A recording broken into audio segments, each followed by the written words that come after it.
In the last video, we created a Flutter app using MCP. Now, we will study what happens in the background. This video explains what happens when we enter those two prompts.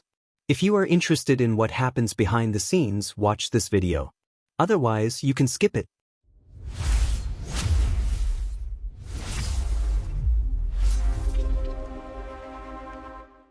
In the last video, I ran the app using the Chrome browser. Now, I will run the app using an emulator. If you want to install an emulator, you can ask Antigravity using a prompt. All available emulators are displayed here. You can select an Android emulator, iOS simulator, or Chrome browser. Previously, we ran the app using a prompt. Now, I will run it using this menu option. In the previous video, we used two prompts. One to design the app, and another to convert it into a Flutter app. First, we ran a prompt to design the app. Antigravity understands that this prompt is for Stitch because of MCP, Model Context Protocol, and the active tools installed. The design contains 2 pages. Page 1 includes a logo and church name at the top, a live program video section with a YouTube embed placeholder, a Live Now badge when active, a short About the Church section, a featured message or verse. Page 2 includes a section showing upcoming programs with title and date, another section showing the program history. There is also a bottom navigation bar with 2 tabs, Home and Programs. Now let's run. The Stitch website creates the app design. The new design is visible here. If needed, we can edit the design directly on the website.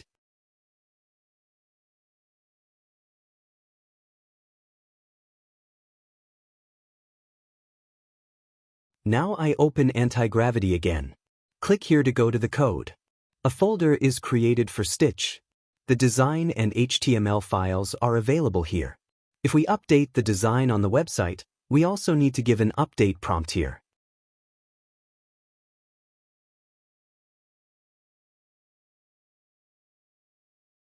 Next, we give another prompt to create the Flutter application. This is a detailed prompt. We give a simple prompt like, convert this design into a Flutter app.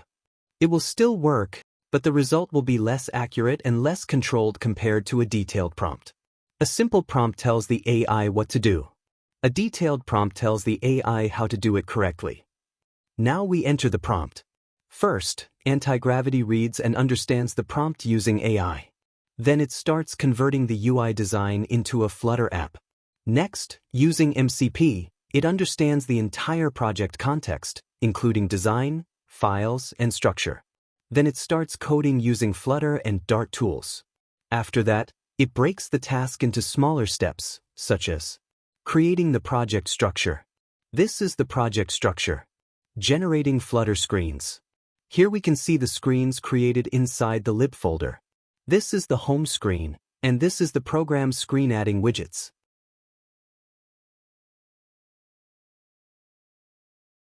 Each screen is built using multiple widgets.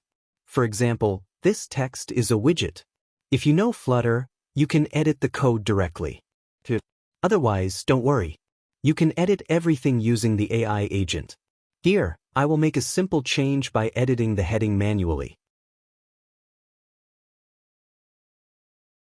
It works.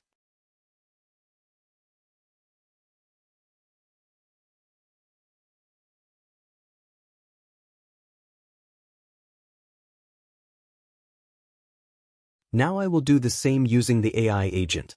I give a prompt to change the app bar title.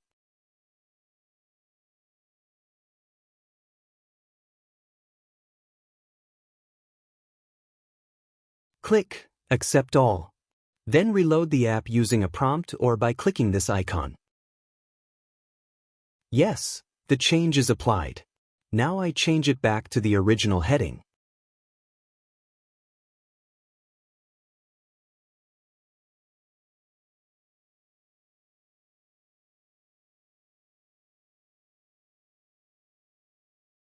Next, let's look at navigation.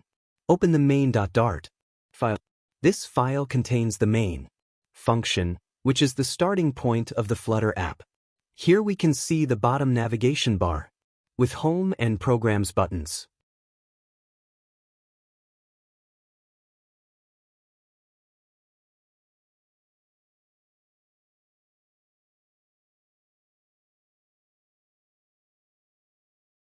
These are the processes happening in the background when we run prompts. Now let's see how to solve an error.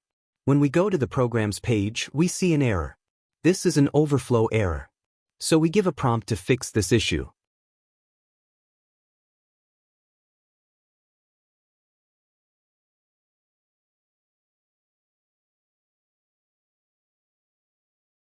Earlier, we saw a text widget. This program card is actually a custom widget. It combines icons, text, and labels into a reusable component for displaying each program. The error is inside that file, so the AI fixes it there.